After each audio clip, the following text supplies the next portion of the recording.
Hello, everyone. I hope you're having a wonderful day, and I'm here to do a daily intuitive card reading.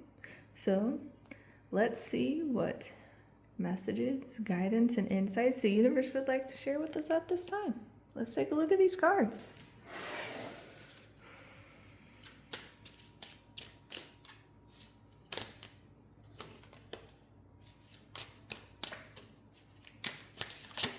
Okay, that one flew out.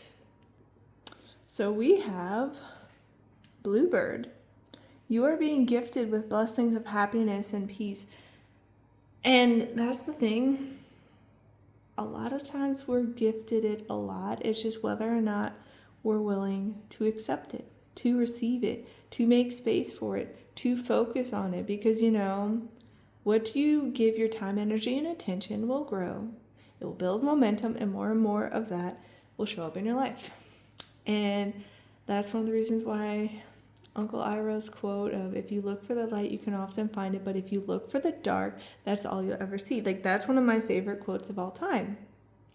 And so when we're focusing on things like gratitude, joy, peace, love, beauty, fun, when we focus on that, more and more of that's going to show up in our lives. And that's what I've tried to explain to my family before, but they get very combative and defensive, and they make all these arguments. And that's not for me to say that life will always go swimmingly, that nothing will, never go according to your preferences, because, life is a mixed bag. People are going to people, and they're going to do things you don't like, and there could be traffic, and you could have the weather that you don't prefer, and all these things. But overall, you can have joy, you can have peace, you can have well-being, you can have fun, you can have lighthearted, you can have all these things, but it's a choice. It's like the Native American tale of the two wolves. It's just like one wolf, because according to that tale, the two wolves are battling within you. And so the grandson was asking, which one wins? It's like, well, the one wolf is love and peace and joy and fun and kindness and generosity and all these good things. And the other wolf is hatred and bitterness and fear and depression and anger and resentment and all these negative things. And it's like, well, the one that wins is the one you feed, because what you feed grows stronger. So what are you feeding? What are you focusing on? What are you obsessing over? Because you know how the human mind can get. We can obsess over the negative.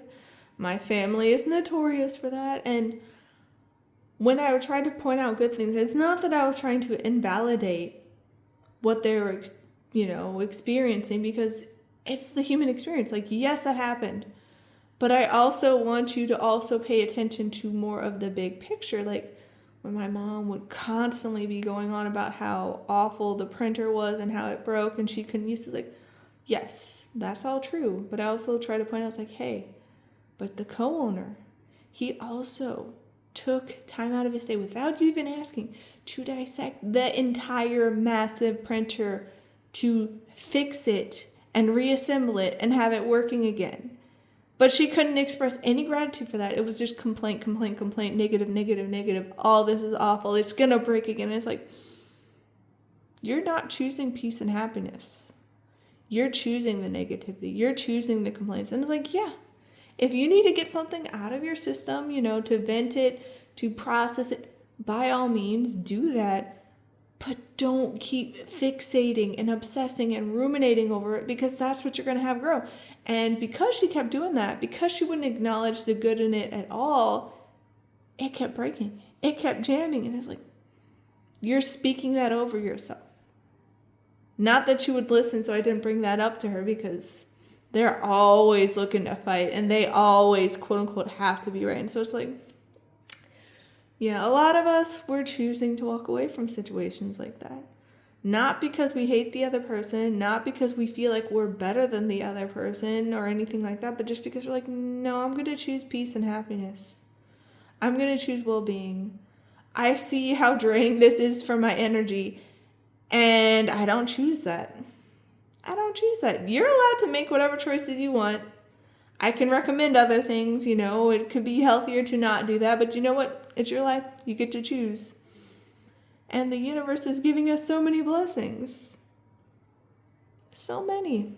It's just so many people, they can be blind to it because they're focusing on the wrong things. Sort of like with my mom. She was blessed with the co-owner. Literally, it probably took an hour or more to do all that. No gratitude. No acknowledgement for the blessing. So it's just like, yeah, we're being gifted it. Do we have the eyes to see and the ears to hear? What blessings is the universe, God's first creator, the divine, whatever you want to label it, is gifting you right now? Think about it. It could be small things. Like yesterday, when I got back from pet sitting, Suki came and greeted me, and she was just like rolling around and rubbing against me and just purring so loud. I'm like, this is a blessing. I feel so loved by you and appreciated, and you're just so happy to see me. So it's just like, yeah, we're being gifted blessings all the time. It's just whether or not we're acknowledging it and recognizing it and being grateful for it, So I'm wishing you all a wonderful rest of your day. Please take care, and I'll see you next time. Bye.